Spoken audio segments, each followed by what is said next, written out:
Hi, I'm Pam Fox at pamfox.org, and in today's video I'm going to be answering some of your questions. I think I've got 3 here, so we're going to be talking about protein. How much protein do we really need? We're going to be talking about energy. Give me 1 second. I'm just going to share this out to the 28-day challenge Facebook group. It'll just take me 1 second.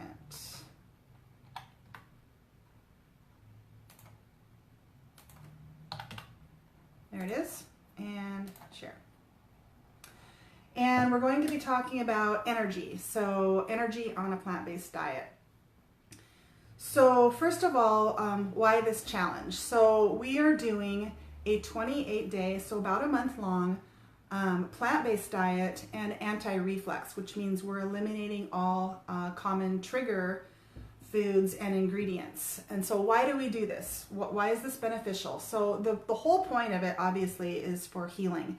The whole point of doing this challenge for a month is to promote healing. So when you have reflux, when you have GERD, when you have LPR, you have internal injuries because the acid, which is supposed to always stay in the stomach, okay, is refluxing up into the esophagus. Hey, Martha. So the point of the challenge is healing because that acid only belongs in the stomach, and when it is elsewhere, it's acid. So it burns, it destroys, and it injures the tissues of the esophagus, the throat, and beyond. So we are here to promote healing. And how do we do that? Well, plant-based nutrition is by default highly alkaline, which means it's non-acidic in general. So there are some exceptions to that, but in general, it's a highly alkalizing diet. Plant foods are. And so that's one way that we're promoting healing. Everything that we eat goes through the esophagus and through the lower esophageal sphincter. So if we can eat foods that are lower in acid, then those tissues aren't being exposed to acidic injury or further injury of already sensitive and damaged tissues. Okay, so close this out, it's distracting. So we need to first of all start with what's going in, right? And so then we also need to address what's coming up, because that's the acid that's coming up is what's doing a lot of the damage. So that's how we promote healing. We want to eliminate what's causing the damage, and we want to improve or increase what's going to promote healing, right? Because healing wins the race. We want healing ahead of the game, right? We don't want to be, if you do one thing, if you just try one thing to promote healing, let's say you do have one thing over here to promote healing, but you're doing 8 things over here that promote injury, the healing's not going to win the race. We want to adjust the scales, right? We want to be doing more things that promote healing and less things that promote injury. So by going on a whole foods plant-based diet, we're going to be eating the foods that are less or non-acidic, they're more alkalizing, and they promote healing and prevention of disease. So hopefully that makes sense. Now, added to that plant-based diet, we are also eliminating common trigger foods for GERD. So we're bringing that acid down even more. So even though, healthy foods like oranges, which are obviously plants, they are acidic, and so they're going to further irritate already damaged tissues. So we're just doing, again, we're being holistic, we're being comprehensive with what we can do to promote healing, so we can switch out that balance and get the proper balance of, more healing and less injury.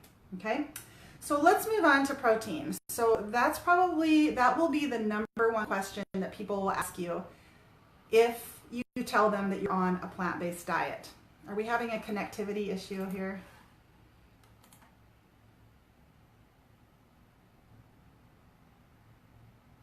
No, it looks okay.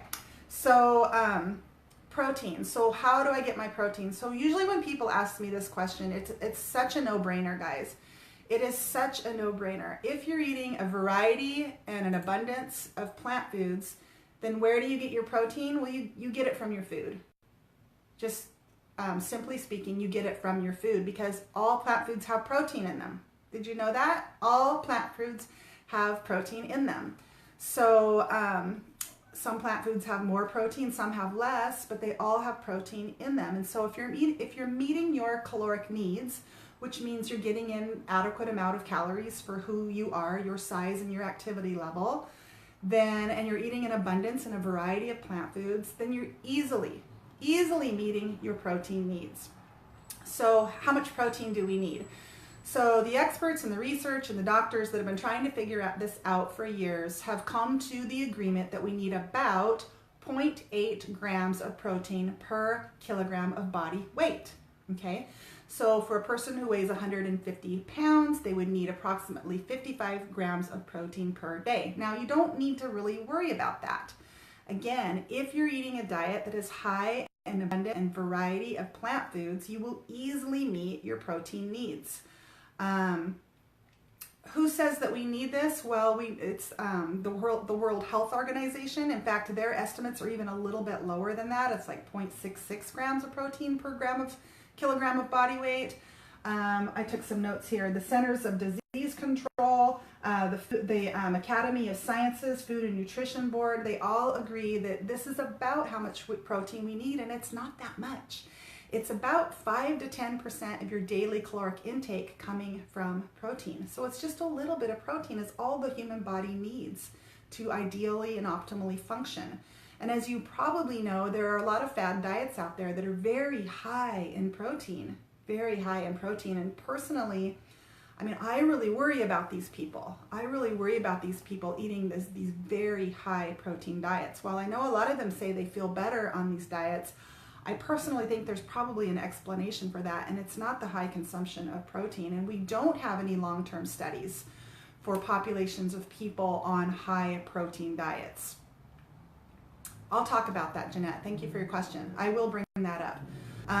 So 5 to 10% of your calories come from protein per day, which means another 5 to 10% of your calories should be coming from fat. Okay, which leaves about 80 to 90% of your calories coming from carbohydrate, macronutriently speaking. I feel like we're having a poor connection. This is very glitchy. You guys let me know in the comments if you lose me, okay? Because I'll just talk and talk and talk and I won't even know it. It looks like we're still on. Okay, so macronutriently speaking, macronutrient just means your fats, your carbs, and your proteins. Those are your macronutrients. So from that point of view, we need, a little bit of fat, a little bit of protein, and a lot of carbohydrate. That's our energy, right? That's our fuel source. That's what gives us the energy and the fuel to live our lives. That's the way, ideally, it's meant to be. And how do we achieve this? Well, on a plant-based diet, it's really easy because that's the makeup of food. That's the natural makeup of plant food. There's a little bit of protein, there's a little bit of fat. Okay, thanks, Martha. Yeah, it's telling me I'm having connective issues, so I apologize for that. There's nothing I can really do except to stop and start over, and I will if I have to, but it looks like it's still going. But if you have, plants have a little bit of protein, they have a little bit of fat, and they have a lot of carbohydrate. So there are some exceptions to this. Beans, for example, have a higher ratio of protein. Fatty plant foods like avocados and olives have a higher ratio of fat. But generally speaking, across the board, your plants have a little bit of protein, a little bit of fat, and a lot of carbohydrate. All of them. Okay, so yes, there is fat. Thanks, Martha. There is protein in fruit, for example. It's just the makeup of it is just a little bit of fat, a little bit of protein, and a lot of carbohydrate, which is, ironically enough, is what we need, is what our human bodies need. So our bodies then, when we eat plant foods, it recognizes that plant food. It's easily dealt with and digested and absorbed because it fully recognizes those plant foods as being kind of like the foods we were meant to eat for optimal health, okay? So when it comes to protein, it's really not something you have to worry about. Now, getting back to Jeanette's question, how do we determine our daily caloric intake? Well, to determine your daily caloric intake, it's going to be different for everybody, and it's going to be based on your size and your activity level, right? Because a smaller person is going to need fewer calories. A larger person with a lot more lean muscle mass is going to need more calories. A person that's highly active, maybe they work out a lot, or for their job, they're on their feet and on the go all the time, they're going to need more calories. Oh, and by the way, I wanted to mention this too. before I forget, there's a website called chronometer.com, C-R-O-N-O, chronometer.com. And you can go on there and create a free account and figure all of this stuff out. And it's not something I would say to be obsessed about, but it's a good way when you're starting to give yourself peace of mind, because it's going to break down everything. You put in your food for the day, you're going to put in your weight, you're going to put in your activity level. I think they even have a place for you to put in your goals, like if you have weight loss goals. Don't worry so much about that, but if you put in everything you eat for the day, it'll give you a complete breakdown of how much protein you consumed, how much carb, how much fat, all your vitamins, a complete breakdown of everything. And you will see that if you're meeting your caloric needs, you will meet those nutrient needs easily, especially protein, easily. You might want to pay close attention, like if your calcium is down low, eat more green leafy vegetables. Those are high in calcium. I was really scared when I first went vegan that I was gonna break all my bones. That was something like even my I was at a dentist's office, and the hygienist, I told her I just went vegan, and she's like, oh, what about your calcium? I'm afraid you're gonna, I knew a girl who stepped off a curb and she broke her leg. I've had two people tell me that story, that they knew a girl that stepped off a curb and broke her leg. I don't know. I am meeting all of my calcium needs. I go into Chronometer occasionally and put in a day's worth of food just to see how I'm doing. That is something I worry about, because osteoporosis runs in my family, and it just seems like every old person has it. I used to work in assisted living, and they all had osteoporosis. Here's the thing about calcium, though. Well, first of all, I've been playing volleyball now for the past almost year, and I dive and I roll and I land and I hit and I collide all the time. I haven't broken anything yet. So Martha's asking about B12. We will talk about B12, Martha, but not in today's video. But yes, we will talk about that. I haven't broken a bone yet. Now, I did break my collarbone in a very bad bicycle accident, and I was worried, oh, maybe my bones are brittle now. But I don't think that's the case, just based on how much impact I have in volleyball and haven't broken a bone. But what they know about osteoporosis is in the countries and places where people consume the most dairy, which is really, really high in calcium, we have the highest rates of osteoporosis and hip fractures. Okay? I hope you heard that. In the countries and places where people consume the most dairy, this country, the US being one of them, we have the highest rates of osteoporosis and hip fractures. So if getting in lots and lots of extra calcium is going to decrease your rate of osteoporosis, then why in this country where people eat and drink and consume a lot of dairy are they having the highest rates of osteoporosis? Does that make any sense? And why is it that when they take a urine sample from someone taking calcium supplements and making sure they're getting plenty of dietary dairy every day, they look at their urine and it's filled with calcium? And the explanation for this is that dairy is highly acidic. So we talk about acidic a lot in this group. Dairy is one of those things that's highly acidic. And the body will always, always strive to create balance, pH speaking. It will always strive to maintain that balance, because if it doesn't, you will die. And so it will pull minerals from your muscles and from your bones in order to buffer dietary acid that you eat, to neutralize that. And so, I mean, that's the explanation as to why they think so many people in countries where they consume so much dairy have such high, like exponentially high rates of osteoporosis and hip fractures, is because they're just peeing all that calcium out, because the body just pulls it out of the bones to use it to buffer the acid, and then out it goes. Okay? All right, so the other question I wanted to address, make sure I finished. So I hope that answers any of your questions and fears about protein. Meet your calorie needs, make sure you're getting in a variety and abundance of plant foods. Check out Chronometer to kind of satisfy any fears that you have. Just go in and see, oh yeah, I'm exceeding my protein needs, even on a plant-based diet, and that should help. That should help. Okay, so then why is it so important to get in enough calories? So last week I was doing a live and someone commented that she had been on a plant-based diet for 25 days and she was really concerned about her energy. Her energy was low. And a lot of times what you'll hear from people, and this was my experience, when they go on a plant-based diet, that their energy shoots up. Their energy shoots up. And so I was saying to her, make sure you're getting in enough calories, because on a plant-based diet, your caloric density is so much lower than a standard diet that includes meat, dairy, and eggs and processed foods. Your calories are going to be way up here on a standard American diet. They're going to be much lower on a plant-based diet. So you do have to eat more volume of food. Okay, and I know that can be difficult for people with GERD and LPR.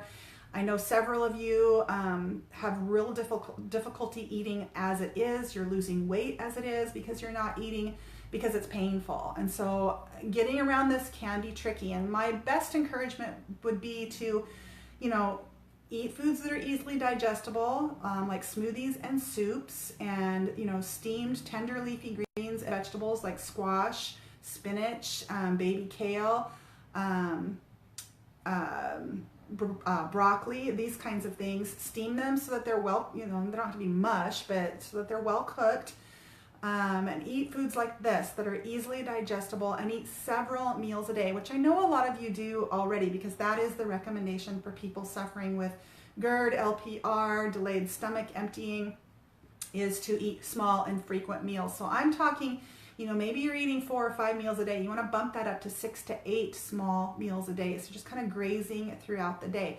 And yes, I know this takes preparation, and it's not easily done for a lot of people with busy lives to be just hanging out in the kitchen all day. So preparation is going to be your very best friend in that case. And what I used to do when I worked a 9 to 5 is I would get up in the morning and make my smoothies, and I would put them in jars and seal them tight and take them with me to work and just sip on them all morning long. And then at lunchtime, I would make those smoothies again. So I was on a diet called Raw Till 4. I've talked about this before, where it was all raw fruit first part of the day and then a cooked vegan meal for dinner. And I did experience a lot of healing on that diet. And I know a lot of people thrive on that diet, but a lot of people like me get to a point where it's like, I can't do it anymore. I'm getting so sick of fruit that I don't want to create a bad relationship with fruit. And that's why after 9 months, I went off of it. I didn't want to, because I was getting such amazing results. But I switched over to a diet known as the Starch Solution, which is the way I eat now, which is a plant-based diet that is just abundant and variety of plant foods, both raw and cooked. So you guys can check that out if you want to. It's by Dr. John McDougall, and his website has tons of free content, so you don't even have to buy the book.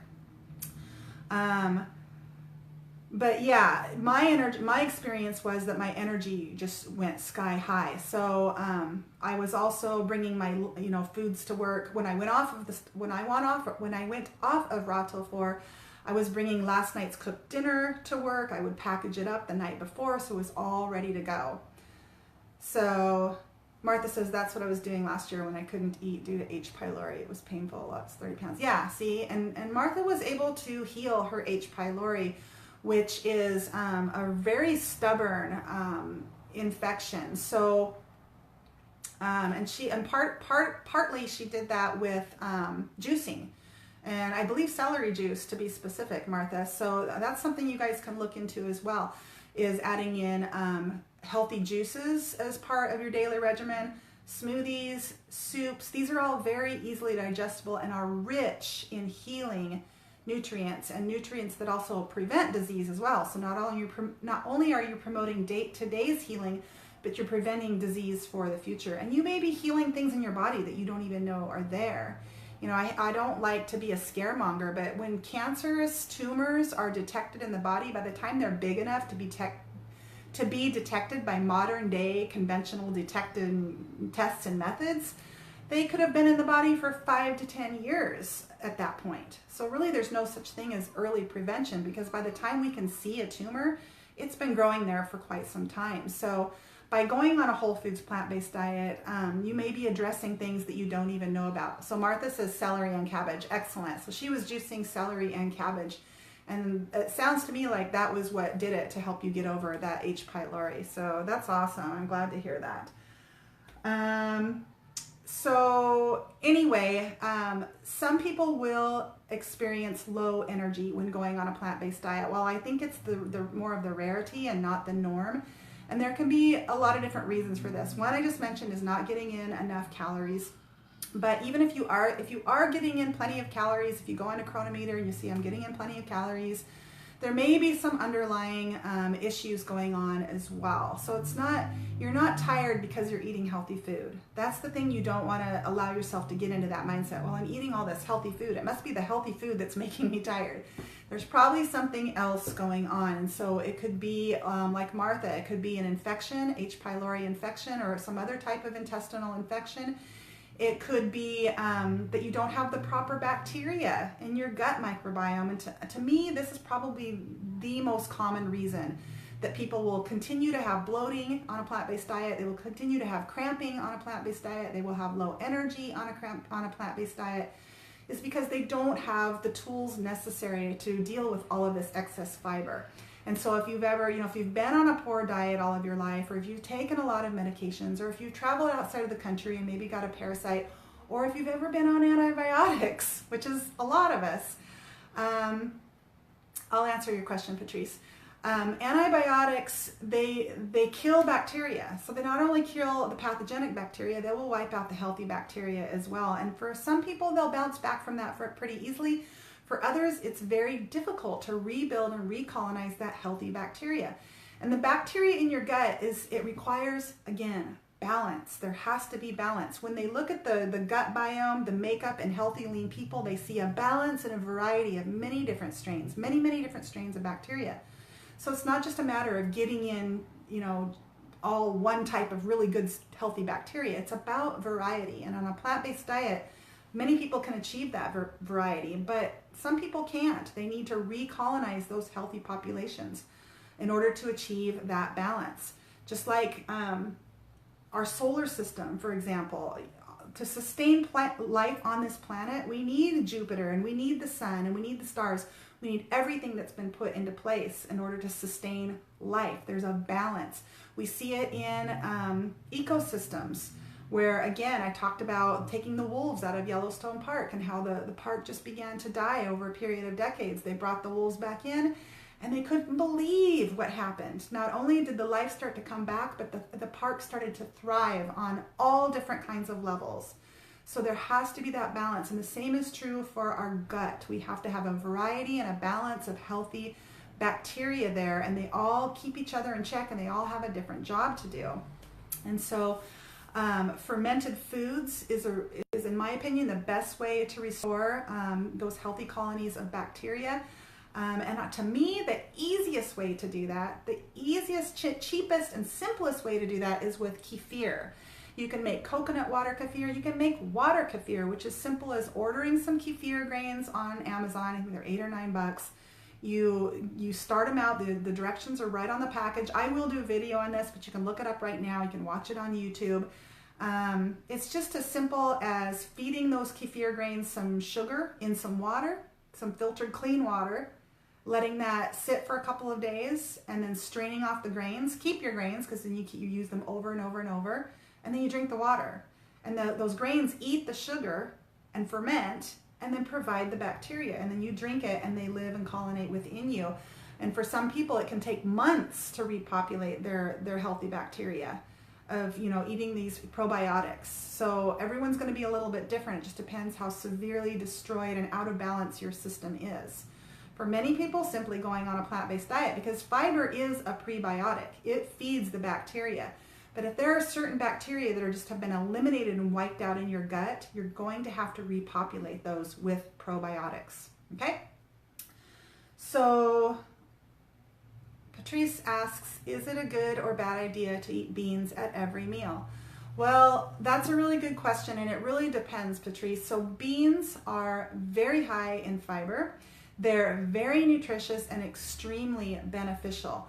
For the person who's transitioning from any kind of diet really to a plant-based diet, that's a lot of additional fiber for the digestive system to handle. And so you may be more gassy, you may be more bloated, and for most people, they will say that after a period of a few days or a week or a couple of weeks, a transition within the system kind of takes place, and all of that bloating and gassiness kind of calms down. That was the case for me. I eat a lot of beans, not at every meal. but I don't have an issue with them. There are a lot of things that you can do to make them more digestible. Cooking them for longer periods of time, soaking them before you eat them, like for 24 hours, will just make them more, it just starts that digestive process before you even consume them. So now you're asking, is it a good or bad idea to eat beans at every meal? I would say it's a great idea. I don't think it's necessary. If you are eating beans at every meal and you're noticing a lot of excess gas and discomfort, definitely cut back and just, ease into it. You can try soaking your beans and see if that helps, but I certainly don't think it's necessary. I'm one that believes in, seasonal eating. So maybe in the summertime you eat more things like fresh, ripe fruits and the types of foods that would grow seasonally and natively in your area, like in a backyard garden, like, tender leafy greens, cabbage and those kinds of things. And then in the fall and winter, you might eat fewer of those and more things like grains and beans throughout the winter time, because those, are dried and you can store them, and it just makes more sense that way. And so I don't think it's necessary to get a variety of foods every single day. You could go weeks without eating any beans and go in and have your blood work done, and everything will be fine because you ate so many beans last month. That's more how it works. So it's not necessary that you're meeting, every single nutrient need, every single meal, every single day. It will all kind of balance out. So to answer your question, I don't think it's good or bad. It just depends on the person. If you're having a difficult time with beans, back off and reintroduce it again later, or try soaking them. Or you can always buy a little thing of Beano, which is just it's an enzyme that's gonna help break that. You just take a little bit when you eat beans, and it's gonna help with the digestion of those fibers. So, all right, so that's it today, guys. Make sure that you post your comments and questions below, and I will get to those, or I may use it as a future topic for a video. So stay tuned. On Tuesday, I'll be back in the kitchen. I can't remember. Oh, I'm gonna be cooking breakfasts. I'd like to do all 3 of the breakfast recipes in the kitchen on Tuesday. So that's the goal. We'll see how it goes. All right. You're welcome. Thanks for watching, everybody, and I'll see you Tuesday.